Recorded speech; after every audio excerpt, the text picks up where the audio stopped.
After weeks of back and forth, European leaders have agreed to ban more than two-thirds of oil imports from Russia. The ban is part of a sixth package of sanctions approved at a summit in Brussels, which all 27 member states had to agree on. Two-thirds of Russian oil imported by the EU comes via tankers and one-third by the Druzhba pipeline.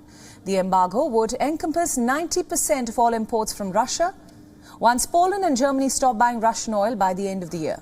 The remaining 10% will be temporarily exempt so that Hungary, along with Slovakia and the Czech Republic, has access to this pipeline. All are landlocked countries and dependent on Russian oil.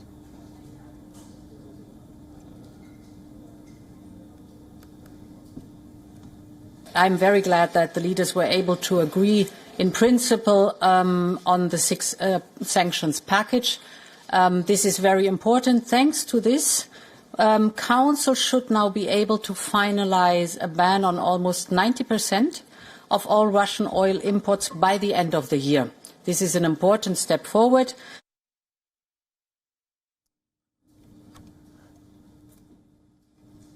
Now, for more on this, we are now being joined by our correspondent Rosie Burchard from Brussels. Rosie, thanks for joining us on WION at this hour. My first question to you, European leaders, as we understand, have finally agreed to ban more than two-thirds of oil imports from Russia. What will be the impact of this all-significant move on Russia in particular?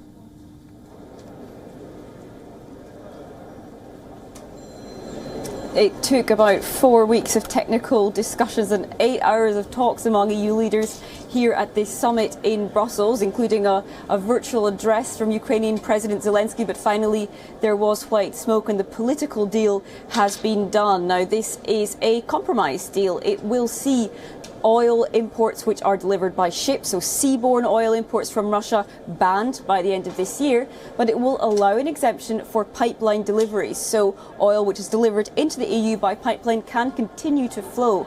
Now, that compromise is designed to cater to the concerns of landlocked countries, including Hungary, which had so far been holding up consensus on this issue. Now, Latvian Prime Minister Krišjānis Kariņš arrived at talks in Brussels this morning and said this plan to cut two-thirds of deliveries of Russian oil by the end of this year essentially boils down to cutting two-thirds of payments to Russia for oil purchases. So he says this is a big step forward. However, Ukraine says it's not enough, perhaps too little too late for Kyiv. Ukraine would like to see tougher sanctions still, not only an embargo on Russian oil or a partial embargo, as EU leaders have agreed to, but also an embargo on Russian gas. That's something on which there's simply no consensus among the 27 EU nations so far. Rosie, just to follow up to that, what will be the impact for the EU itself as it decides to wean itself off Russian gas? What kind of alternatives does it have on its own soil?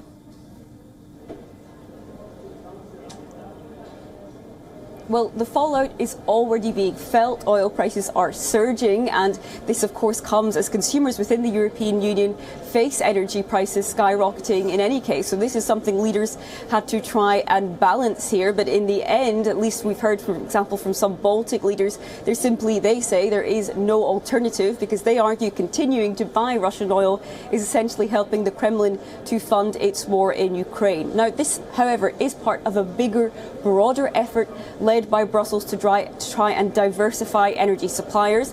The European Commission, that's the bloc's executive, has been looking into new deals for energy imports. For example, it's already struck a major deal with Washington to ramp up imports into the European Union of liquefied natural gas, but that means it also entails building up new infrastructure, something which simply cannot happen overnight. The EU is also trying to, as part of this big shift, really radically increase its investment in renewables. That's the type of energy which can be produced here inside the European Union, unlike gas or oil. That's a bigger, broader effort, but something that, again, will not happen quickly enough. So that's why the EU is, in the meantime, looking for replacements of fossil fuel supplies. They've looked to the United States, they've looked to countries in North Africa, they've looked to Norway, they've looked to Qatar.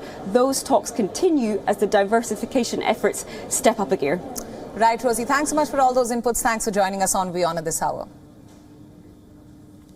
WION World is now available in your country. Download the app now and get all the news updates on the move.